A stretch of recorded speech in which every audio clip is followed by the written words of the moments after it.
Ça commence, comme pour beaucoup de forgerons, par une rencontre.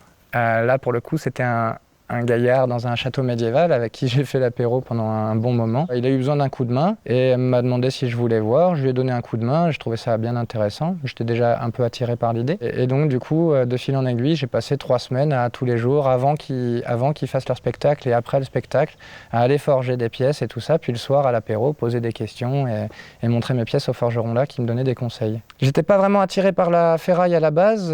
C'est froid, ça attire les mains. Et puis en fait, à la mettre en forme et tout ça, il y a quelque chose de pas mal. Il y a le feu déjà qui est attirant pour un peu tout le monde, hein. Là du coup on devient un peu maître du feu. Et il y a la mise en forme vraiment de la matière. C'est de la pâte à modeler. C'est pas plus compliqué que ça. Après, cette fameuse pâte à modeler, là, on prend avec le temps le savoir-faire, savoir l'orienter vers là où on veut aller, pas la contrainte, l'orienter.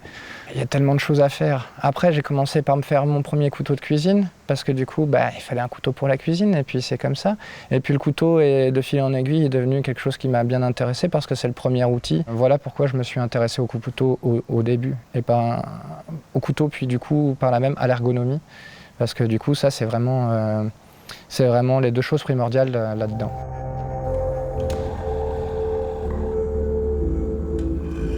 Alors pour faire un couteau, déjà il faut de l'acier. À savoir que l'acier c'est du fer et du carbone. Une certaine proportion de carbone dans du fer. S'il y a trop de carbone dedans, au-delà de 2% par exemple, ça fait de la fonte, on ne peut plus la travailler. Et il faut au moins 0,5% de carbone dedans pour pouvoir le tremper. Donc tremper ce qui va durcir l'acier pour faire un tranchant avec.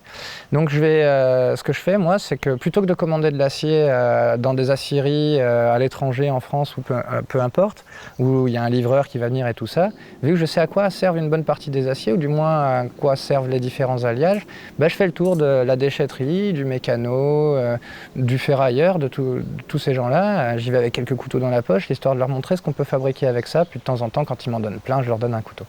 Et voilà, donc une fois qu'on a choisi la matière, qu'on a déterminé ce qu'on voulait, on va commencer par faire un plat, parce qu'un couteau c'est plat, donc on va commencer par mettre en forme un plat avec le marteau sur l'enclume, et ensuite on va faire une pointe si notre couteau a une pointe. Et au fur et à mesure, on va dégager le manche et puis continuer la lame, et encore un peu le manche, encore un peu à la lame, jusqu'à arriver à une mise en forme du couteau pratiquement fini, enfin voire même fini.